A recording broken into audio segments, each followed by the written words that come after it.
السلام علیکم ناظرین، پروگرام جائزہ کے ساتھ میں ہوں افتخار شیرازی۔ سانحہ کوئٹہ کے 3 روز بعد بالآخر ملک کی فوجی اور سول قیادت ایک ساتھ بیٹھی ہے اور آج وزیراعظم ہاؤس میں ایک طویل اجلاس ہوا، جس اجلاس میں کہا یہ جا رہا ہے کہ 5 نکات ہیں نیشنل ایکشن پلان کے جن کے اوپر اب فوکس کیا جا رہا ہے اور ان کو لے کے ایک نئی اسٹریٹجی ایوالو کی جا رہی ہے۔ کہا یہ جا رہا ہے کہ قوانین کو مزید سخت کیا جا رہا ہے، دہشت گردی کے خلاف نمٹنے کے لیے جو قوانین بنائے گئے تو ان کے اندر مزید سختی لائی جا رہی ہے۔ کومبنگ آپریشن جو ملک کے مختلف علاقوں میں چل رہا تھا اس کا دائرہ کار وسیع کیا جا رہا ہے۔ ساتھ میں یہ بھی کوئی تحفظ پاکستان آرڈیننس جو اپنی مدت پوری کر چکا تھا، اب کہا یہ جا رہا ہے کہ اس کو بھی ترامیم بھی کی جائیں گی اور اس کو بھی وسعت دی جائے گی۔ ساتھ میں صوبائی ایپیکس کمیٹیوں کے اجلاس ہیں ان کو بھی جلد بلانے کا فیصلہ کیا گیا ہے اور وفاق کی طرف سے جو فنڈنگ ہے صوبوں کو دہشت گردی کے خلاف جو اقدامات ہو رہے ہیں وہ بھی اب تیز کی جائے گی۔ لیکن جو اہم نقطہ تھا اس کے اوپر صرف غور ہوا ہے وہ ہے مدارس رجسٹریشن اور مدارس کو فنڈنگ کہاں سے آ رہی ہے۔ اس معاملے پہ غور تو ضرور ہوا ہے لیکن اس حوالے سے کیا کیا جائے کوئی فیصلہ نہیں ہوا۔ ساتھ میں ایک اور بات بھی کی گئی ہے کہ پاکستان کے اندر دہشت گردی میں جو بیرونی ہاتھ ملوث ہیں وہ کون سے ممالک ہیں، ان ممالک کو آئیڈینٹیفائی کیا جائے گا اور ساتھ اب ان سے براہ راست بات کی جائے گی۔ اب تک تو UN کا فورم یوز ہوتا رہا ہے اور دیگر ممالک کو بھی مراسلے بھیجے گئے ہیں، لیکن اب کہا یہ جا رہا ہے کہ جو ملک ملوث ہوگا اس سے براہ راست بات کی جائے گی۔ اب یہ بات کیسے ہوگی اور کس انداز میں ہوگی اور کیا پاکستان کے پاس کوئی ایسے اسٹرانگ ایویڈنس ہیں کہ اپنا مقدمہ بہتر انداز میں لڑے گا، یہ بھی دیکھنے والی بات ہے۔ اس کے بعد پارلیمنٹ میں کچھ تقاریر بھی ہوئی ہیں اور پرائم منسٹر جو بڑے عرصے بعد پھر پارلیمنٹ میں وہاں پہ جلوہ افروز ہوئے ہیں۔ ایک تقریر تو کی ہے، امید تو کی جا رہی تھی کہ بڑی اچھی پالیسی سٹیٹمنٹ آئے گی لیکن ایسا کچھ نہیں نکلا۔ ایک بڑی عام سی تقریر تھی جس میں زیادہ تر ماضی کا ذکر تھا اور پھر ایک عزم کا اظہار تھا کہ دہشت گردی کے خلاف جو جنگ ہے اسے ہر قیمت پہ جیتا جائے گا، لیکن کوئی خاص نکات نہیں ہے جو قابل ذکر نہیں ہے جن کا ذکر کیا جائے یہاں پہ۔ اس کے بعد چودھری نثار صاحب نے بھی تقریر کی، شاہ محمد قریشی صاحب نے بھی کی۔ چودھری نثار صاحب کی تقریر میں کچھ تو اپوزیشن کے لیے کچھ کڑوا تھا اور ساتھ میں اپنے اتحادی کو بھی انہوں نے آڑے ہاتھوں لیا۔ محمود خان اچگئی جنہوں نے کل ایک تقریر کی تھی جس کے اندر سیکیورٹی اداروں کو، انٹیلیجنس اداروں کے کردار کے اوپر بڑے سوال اٹھائے گئے تھے، آج ان کو لے کے چودھری نثار صاحب نے بڑا بھرپور انداز میں جواب دیا ہے اور انہوں نے کہا ہے کہ نہ صرف مذمت کرتے ہیں بلکہ ایسے بیانات بنیادی طور پہ اداروں کی جو مورائل ہے اس کو نیچے لے جانے کے باعث بنیں گے، تو اسے اعتراض کرنا چاہیے۔ گفتگو کا آغاز کریں گے، فیصلے میں جاتا ہوں۔ اس وقت میرے ساتھ عوامی مسلم لیگ کے سربراہ شیخ رشید احمد صاحب ہیں۔ پہلے میں سر آپ کی طرف آؤں گا، سر کیا کہیں گے آج جو پارلیمنٹ میں ہوا، اپوزیشن نے واک آؤٹ بھی کیا لیکن ایک کوشش تھی کہ کانسنسس ڈیولپ کیا جائے، تو آپ کو لگتا ہے کہ اب پارلیمنٹ متحد ہے دہشت گردی کے خلاف جنگ میں اور جو ایک نئی پالیسی بنے گی وہ بڑی مؤثر اور بڑی جاندار ہوگی؟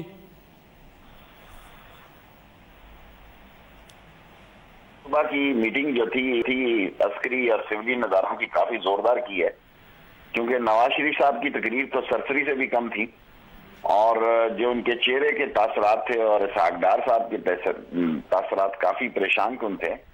اور نثار صاحب نے جس طرح جو میں نے اچگئی صاحب کے بارے میں کل کہا وہ انہوں نے خود کہہ دیا اور فضل الرحمان صاحب کی پارٹی کو بھی انہوں نے میرا مطلب ہے چٹکی لی ہے۔ سو یہ وہ صورتحال ہے جس کا مطلب ہے کل کی میٹنگ کے بعد کوئی صورتحال واضح ہوگی اور حالات جو ہیں یہ دکھائی دے رہے ہیں کہ شاید آرمی کورٹس بڑھے، آرمی کورٹس کے اختیارات بڑھے اور گھروں میں ریڈ اور اریسٹ کے اختیارات بڑھے۔ یہ ساری باتیں جو ہیں یہ 14 اگست کے بعد اور اہمیت اختیار کر جائیں گی اور ہمیں دیکھنا ہوگا کہ اس کو کیسے حل کرنا ہے، کیونکہ اس کو حل کرنا بڑا ضروری ہے۔ Thank you sir. Okay, thank you. Sheikh Rashid صاحب کہہ رہے ہیں طور پہ لگتا یہ ہے کہ آرمی ایک دفعہ پھر پرامننٹ رول میں نظر آئے گی اور ملٹری کورٹ سے لے کے دیگر اختیارات جو چاہیے فوج کو شاید اب ان میں کوئی اضافہ ہونے جا رہا ہے۔ اب گفتگو کا باقاعدہ آغاز کرتے ہیں اور اس سے پہلے گفتگو کا آغاز کرنے سے پہلے اپنے مہمانوں کو تعارف۔ میرے ساتھ اسٹوڈیو میں موجود ہیں نوید احمد صاحب، آپ قطر اور ترکی میں بیسڈ ہیں، سینئر جرنلسٹ ہیں، ڈیفینس کے معاملات پہ لکھتے بھی رہتے ہیں اور رپورٹ بھی کرتے رہتے ہیں۔ ویڈیو لنک میں میرے ساتھ ہے جنرل ریٹائرڈ امجد شعیب صاحب، بہت شکریہ سر آپ کا بھی۔ سب سے پہلے جنرل صاحب میں آپ کی طرف آؤں گا، آج بیٹھے تو ہیں فوج اور سول قیادت ایک ساتھ، لیکن آپ کو لگتا ہے کہ اب نئی جو اسٹریٹجی بننے جا رہی ہے بڑی مؤثر ہوگی اور جو پیچھے خامیاں کمیاں رہ گئی تھیں ان کو دور کیا جائے گا اور پھر سانحہ کوئٹہ جیسے انسیڈنٹ دوبارہ نہیں ہو پائیں گے؟ بسم اللہ الرحمن الرحیم۔ دیکھیے جو بیانات سامنے آئے اسی طرح کے بیانات پہلے بھی کئی دفعہ آ چکے ہیں۔ جب کبھی واقعہ ہوتا ہے تو تقریباً اسی قسم کے بیانات تھوڑے الفاظ کی تبدیلی سے وہ آپ کے سامنے ہوتے ہیں. چنانچہ عام آدمی کے لیے وہ کوئی خاص معنی نہیں رکھتے. وہ معنی اس لیے نہیں رکھتے کہ ان کے بعد ان بیانات پہ ان چیزوں پہ واضح عمل ہوتا ہوا نظر نہیں آتا. اگر تو فوکس درست رہے اور آپ جو چیزیں کہتے رہے ہیں، یا جس طرح نیشنل ایکشن پلان بنی اور اس میں 20 نکات شامل تھے، تو ان پہ بھی اسی طرح اگر فوکس رہتا تو نتائج بھی آپ کے سامنے کچھ بہتر ہوتے. اس کے ساتھ ساتھ یہ ہے کہ پرائم منسٹر نے اس پلان کا صرف ایک دفعہ جائزہ لیا 2 سالوں میں، اور اس پہ خود ہی کہا کہ جی اس میں بہت سارے نکات ایسے ہیں جس کے اوپر عمل نہیں ہو سکا اور میں مطمئن نہیں ہوں. اس کا مطلب یہ کہ پرائم منسٹر صاحب کو ہر تھوڑے عرصے کے بعد اس کا جائزہ لینا چاہیے تھا، کیونکہ یہ ایک بڑا ملک کی سلامتی کا مسئلہ ہے. اور اس مسئلے پہ پھر اگر آپ اتنی سرسری توجہ دیں کہ جب نیشنل ایکشن پلان بنی تو اس کے بعد 2 سالوں میں صرف ایک دفعہ اس کا پوچھیں کہ کیا ہوا، تو وہ درست نہیں ہے. اس کے ساتھ ساتھ یہ ہے کہ خطے میں حالات بدلے ہیں، بہت ساری چیزیں نئی ایسے سامنے آئی ہیں جن سے یوں لگتا ہے کہ اس پلان میں بھی کچھ خامیاں ہیں جو کہ ہمیں کچھ نئے عوامل اس میں شامل کرنے چاہیے تھے. مثال کے طور پہ جب کلبھوشن پکڑا گیا اور اس کی انٹیروگیشن ہوئی اور چیزیں سامنے آئیں تو بہت سارا کچھ واضح ہوا کہ کون کر رہا ہے، کیسے کیا جا رہا ہے اور اس کی لنکیجز کیسے ڈیولپ کی ہوئی ہیں. 400 کے قریب ہم نے اس کے ایجنٹس پکڑے کراچی، انٹیریئر سندھ سے اور بلوچستان سے، اور جو اس کی انٹیروگیشن ہوئی اس میں اس نے 3 نکات کہے. میں اس لیے آپ سے عرض کر رہا ہوں کہ آپ کو اندازہ ہو اس سے کہ آپ کا فوکس کہاں ہونا چاہیے تھا. اس نے کہا جی ہمارے 3 نکات ہیں. پہلا نقطہ یہ ہے کہ ہم پاکستان کو انٹرنلی ڈیسٹیبلائز کرنا چاہتے ہیں تاکہ اکانومی آپ کی تباہ ہو. دوسرا نقطہ یہ ہے کہ ہم آرمی اور انٹیلیجنس کو ڈسکریڈٹ کروانا چاہتے ہیں تاکہ پاکستان کے عوام اور افواج پاکستان اور انٹیلیجنس کے درمیان دوریاں پیدا ہوں، بد اعتمادی آئے. اور تیسری چیز جو اس نے کہی وہ اس نے کہا کہ ہم عام آدمی کی زندگی ڈسٹرب کرنا چاہتے ہیں تاکہ معاشرے میں خوف و ہراس اتنا پھیل جائے کہ لوگ جو عموماً زندگی جو نارمل گزارتے ہیں وہ نہ گزار سکیں. وہ آج صرف ایک واقعہ جو کوئٹہ میں ہوا اس سے یہ یوں لگتا ہے کہ سارا کچھ یہ سامنے آ گیا اور یہ ایسے ہی ہو رہا ہے، کیونکہ 72 یا 73 لوگ مارے گئے تھے لاہور میں گلشن اقبال میں، لیکن اس کا ریئیکشن نہیں تھا. آج ایک ایسی کمیونٹی کے اوپر یہ حملہ ہوا اور وہ بیچارے گئے ہوئے تھے اپنے ہی صدر کی لاش وہاں سے لینے کے لیے، تو وہ کمیونٹی بڑی متحرک کمیونٹی ہے، وہ کمیونٹی پڑھی لکھی کمیونٹی ہے، اس کی آواز ہے، اس کا معاشرے کے اوپر بڑا امپیکٹ ہے. اور آپ نے دیکھا کہ وکلا کی جو ایک تحریک چلی تھی اس نے پورے معاشرے کو ہلا کے رکھ دیا تھا. تو وہ ایفیکٹ نظر آ رہا ہے. سو ٹارگٹ کی سلیکشن کرتے ہوئے بڑا اچھے طریقے سے انہوں نے سوچ بوجھ کے ساتھ یہ ٹارگٹ سلیکٹ کیا، اور آپ دیکھیں کہ اس کا ریئیکشن کیا ہوا کہ ایک دہشت گردوں کی سوچ بوجھ تو بڑی نظر آ رہی ہے. انفیکٹ اتنا بڑا امپیکٹ آتا ہے جب کوئی دہشت گردی کی واردات ہوتی ہے، لیکن جو ہماری کاؤنٹر اسٹریٹجی ہونی چاہیے ان کو ناکام بنانے کے لیے وہ تو کوئی نظر نہیں آ رہی. اس میں فلاز کہاں پہ وہ کیسے دور ہوں گے سر؟ وہ میں عرض کروں، دیکھیے جب کلبھوشن پکڑا گیا تھا تو اس کی جو انٹیروگیشن ہوئی اور جو کچھ اس سے ملا اس کی بنیاد کے اوپر حکومت کو اپنی نیشنل ایکشن پلان کو تھوڑا ریوائز کرنا چاہیے تھا، دیکھنا چاہیے تھا کہ اس میں نئے ٹارگٹس کیسے ہو سکتے ہیں اور اس کا کیا کیا جائے. جہاں تک سیکورٹی ایجنسیز کا تعلق ہے، آپ دیکھیں کہ کلبھوشن کا ایک نیٹ ورک جو پکڑا وہ اتنا بڑا تھا، اور اس کے بعد NDS کے لوگ پکڑے ہیں، یہاں پہ را کے لوگ پکڑے گئے ہیں. یہ تو آپ کی انٹیلیجنس ایجنسیز نے جو کامیابیاں حاصل کی ہیں اگر وہ ناکامی میں تبدیل ہو جاتی تو ایسے آپ کو بے شمار واقعات نظر آتے. لیکن جو واقعہ پریونٹ کر دیا جاتا ہے، جو ہوتا نہیں ہے، اس کا چونکہ پتہ نہیں لگتا کہ بھئی اس کا امپیکٹ سوسائٹی پہ کیا ہونا تھا تو اس کا ذکر نہیں آتا.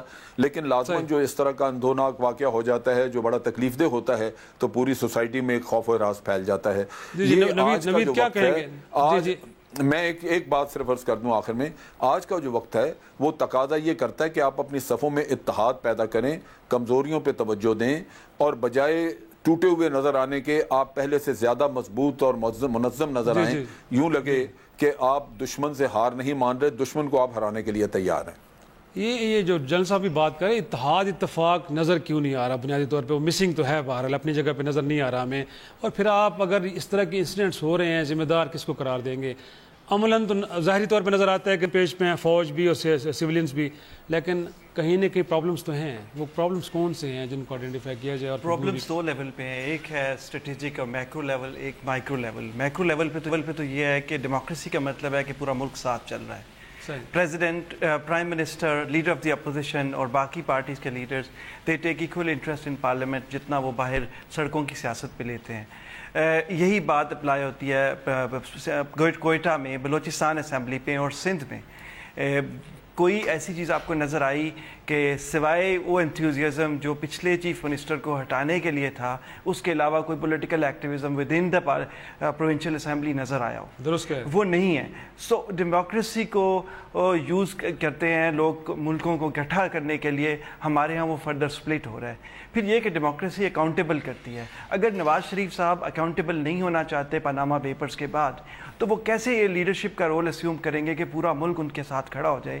یا خدا نہ خواستہ کوئی ایسا واقعہ ہو جیسا ترکی میں 15 جولائی کو ہوا اور لوگ یہ سمجھیں گے لوگ ٹینکوں پہ چڑھ جائیں گے یا 7 ٹینکوں کے سامنے لیٹ جائیں گے. ایسا ممکن نہیں ہے جب تک آپ ایک لیڈرشپ کی وہ تمام خصوصیات نہیں دکھاتے اور ڈیموکریسی کو سب سے پہلے اپنے اوپر لاگو نہیں کرتے. جو مائکرو لیول کے ایشوز ہیں، میرا خیال ہے وہ اس نیشنل ایکشن پلان کو اگر ریوائز نہ بھی کیا جائے اور صرف امپلیمنٹ صحیح طرح سے کیا جائے تو وہ ایڈریس ہو سکتے ہیں. فار ایگزامپل پولیس کا جو رول ہے یا ایف سی کی جو چیک پوسٹ ہیں کوئٹہ میں یا ایلس ویئر، وہ کس طرح مین ہوئی ہیں اور کس طرح کام کرتی ہیں اور وہ کس طرح سے گاڑیوں کو چیک کرتی ہیں. کیا ان کے پاس کتے موجود ہیں اتنی تعداد میں کہ جو سونگھ سکتے ہیں؟ کیا ان کے ڈیٹیکٹرز کام کرتے ہیں؟ کیا وہاں پہ ریڈ ٹیپزم نہیں ہے کہ ایک آدمی نے چوری کی یونیفارم پہنی ہوئی ہے، چاہے وہ پولیس کی ہے، کسٹم کی ہے یا کسی کی ہے، وہ گزر سکتا ہے؟ یہ تمام چیزیں جو ہیں. اور پھر یہ کہ پولیس کے اندر پروفیشنلزم کتنا ہے. میں ایک مثال دوں گا مختصر سی کہ کراچی کے اندر کتنے عرصے سے رینجرز موجود ہیں، لیکن رینجرز کی جتنی بھی پرفارمنس ہے اس کو کچھ تو اپنی رینجرز کی اپنی پالیسی اور کچھ پولیٹیکل انٹرونشن جس پہ لینینسی شو کی مشرف کے دور سے اب تک، وہ افیکٹ کرتی رہی. لیکن اس پورے پروسیس میں پولیس کو سیکریفائز کر دیا گیا at the cost of civilian security institutions, intelligence institutions, all these paramilitary institutions or military intelligence agencies have flourished, which are part of Pakistan, which are really doing a good job. لیکن مسئلہ یہ ہے کہ اس کی ownership کون لے گا؟ ان کی politicians لیں گے؟ کیا یہ پروٹوکول کے لیے؟ کیا یہ ان کے گھروں پہ سیکیورٹی پرووائڈ کرنے کے لیے؟ شادیوں پہ؟ what will they do? یہ ساری چیزیں انکم. اگر کوئٹہ کے اندر اس ہاسپٹل کے باہر 2 کتے ہوتے، 1-2 ایکٹیو ایفیشینٹ سیکیورٹی گارڈ ہوتے، چاہے پولیس کے یا private, this could have been averted. ایک کتا 2000 ٹائمز انسان سے زیادہ سونگھ سکتا ہے، اس کی لسننگ سکل زیادہ ہے، وہ 24 گھنٹے تک سینٹ کو ڈیٹیکٹ کر کے چیز کر سکتا ہے. کوئی پلانٹ نہیں کر سکتا تھا. ہم نے پورے اس کو ایک ملٹری کا ہے انسٹیٹیوشن ڈاگ سینٹر پروبیبلی، اور وہ ایک ہی ہے اور اس کی ضرورت صرف فوج کے لیے تھی. اب جہاں بھی آپ کو ضرورت ہوتی ہے وہاں سے لیتے. دیر were these kind of laws جن کو میں جسٹ ٹچنگ اپون، ان کو میں ایلیبوریٹ زیادہ نہیں کر سکتا، لیکن یہ وہ چیزیں تھیں. پولیس کی پروفیشنلزم، پولیس کی اکوپمنٹ، پولیس کی چیک پوسٹ کی مانیٹرنگ کہ وہاں پہ جو لوگ موجود ہیں وہ کتنا کام کر رہے ہیں. کیا وہ فوج کی طرح جس طرح فوج کے سنتری کھڑے ہوتے ہیں اور ان کو اسٹیگر کیا جاتا ہے آفٹر سم ٹائم، کیا ان کی ڈیوٹیز میں بھی اس طرح کی تھی کہ وہ ہیومنلی پاسبل ہے کہ 12 گھنٹے بغیر پانی کھانے اور ریسٹ کے ایک پرفارم کریں؟ ہاں، پرفارم کریں اور اس کو ڈیمورلائز کریں، کوئی رکے نہ، انسلٹ کریں. all of these things have to be taken into account and I think Quetta could have been averted. صحیح. ایک چھوٹا سا بریک لیتے ہیں. بریک کے بعد واقعی لیڈرشپ کا ایشو ہے یا موٹیویشن کی بات اور جو آپ کیپیسٹی کی بات کر رہے ہیں وہ بھی سیریس ایشوز ہیں، اور ان کو ایڈریس کرنے کے لیے بھی کوئی اقدامات لیے جا رہے ہیں کہ نہیں. ایک چھوٹا سا بریک کے بعد اس ڈسکشن کو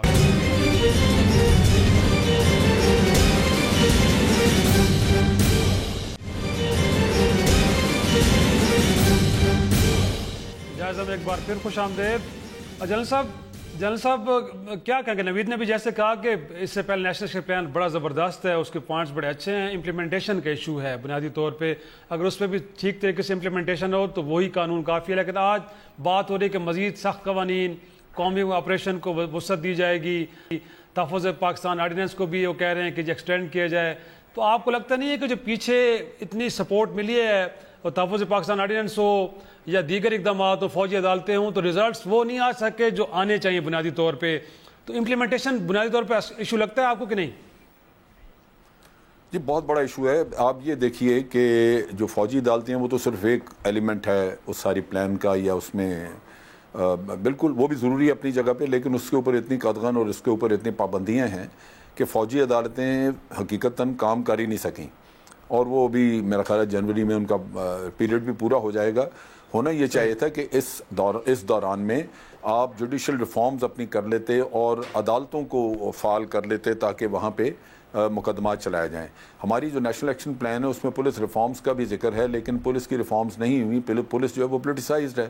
لیکن پولیس کا ایک حصہ آپ جو کاؤنٹر ٹیررزم والا ہے اس نے کراچی میں بھی اچھا کام کیا ہے، بلوچستان میں بھی کیا ہے، لیکن بلوچستان میں جو سب سے بڑا دکھ ہے وہ یہ ہے کہ یہاں کا جو رقبہ ہے، علاقہ ہے، وہ صرف 7% علاقہ ہے جو اے ایریا کہلاتا ہے جہاں پہ پولیس موجود ہے۔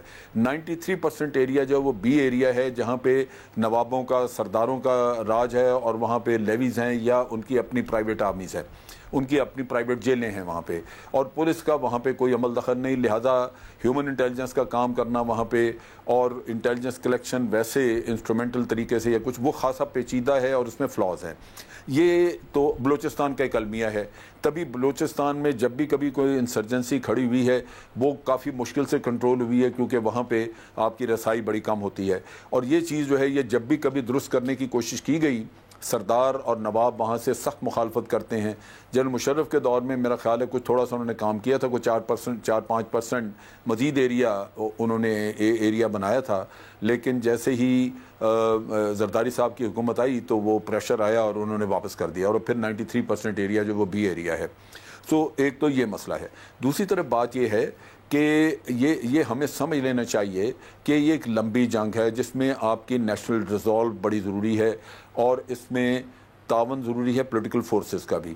پولیٹیکل فورسز میں اپنے مقاصد کی وجہ سے ہم بہت کام نہیں کر سکے۔ میں ایک مثال دیتا ہوں، ہم انٹیریئر سندھ میں آپریٹ نہیں کر سکے۔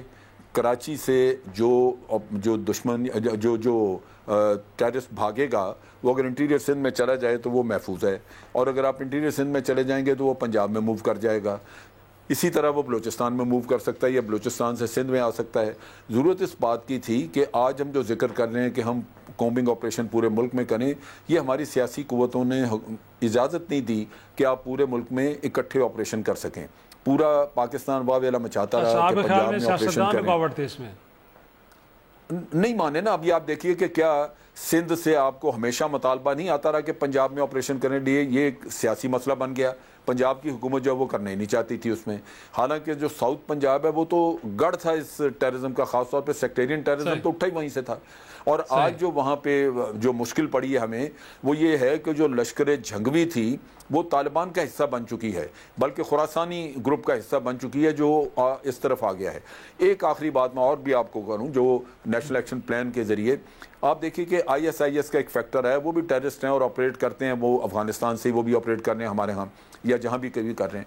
انہوں نے سوشل میڈیا کے ذریعے اپروچ کرنا شروع کیا، ہم مدرسوں کو رو رہے ہیں، وہ سارے یونیورسٹیوں میں گھس گئے، اور جہاں پڑھا لکھا طبقہ ہے ان میں ان کی رسائی بھی ہے اور وہ لوگ اٹریکٹ بھی ہو رہے ہیں۔ یہ چیز یورپ میں بھی ہوئی ہے، ہر جگہ پڑھا لکھا طبقہ جو ہے وہ اٹریکٹ ہو رہا ہے، یہ پاکستان میں بھی فنامنا موجود ہے، لیکن نیشنل ایکشن پلان اس کو کیٹر نہیں کرتی۔ چنانچہ سائبر کرائم کا آج آپ کے پاس ایک قانون بن گیا ہے جو متنازع ہے۔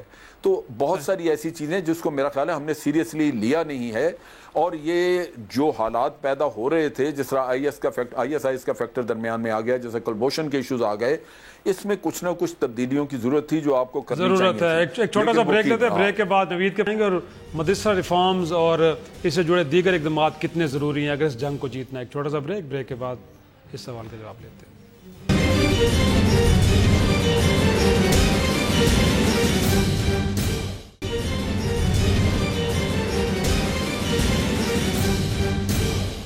پروگرام میں ایک بار پھر خوش آمدید۔ نوید، مدرسہ ریفارمز کی بات ہوتی ہے، وہاں فنڈنگ کہاں سے آ رہی ہے؟ اور اب تو جنرل صاحب کہہ رہے ہیں کہ پڑھا لکھا طبقہ بھی اس طرف جا رہا ہے، تو اس ایریا کو بھی تو ابھی تک ایڈریس نہیں کیا جا رہا ہے۔ یہاں پہ بھی ہرڈلز نظر آ رہی ہیں، بات ضرور ہوتی ہے بٹ ایکشن کوئی نہیں ہوتا۔ آپ کو لگتا ہے یہاں پہ رکاوٹ کہاں سے آ رہی ہے؟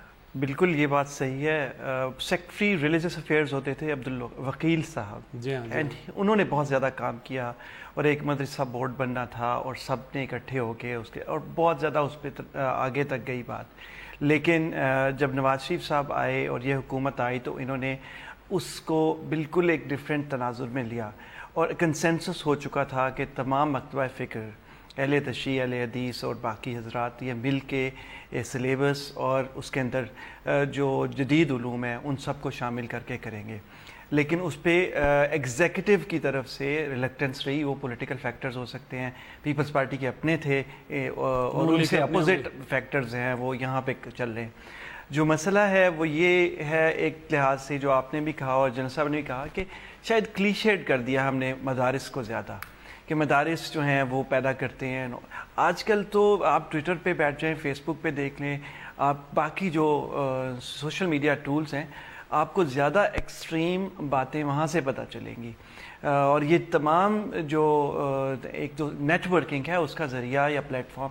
اب ان ٹو سیریا، اور میں ناردرن عراق بھی کیا ہوں اور میں نے وہاں سے ایون لیبیا سب جگہوں پہ ٹیلی فون نہیں یوز ہوا، وہاں پہ لوکلز کو نہیں یوز کیا گیا. ٹیونس سے کئی ہزار لڑکیاں گئیں ادھر سیریا جس کے لیے خاص قسم کے مقصد کے لیے، اور انہوں نے سمجھا کہ یہ ریلیجس فریضہ ہے. اور اس پہ وہ سب کیا مدارس کے طالب علم تھے. داعش مدارس کی پیداوار نہیں ہے. داعش کو القاعدہ 2.0 کہہ سکتے ہیں.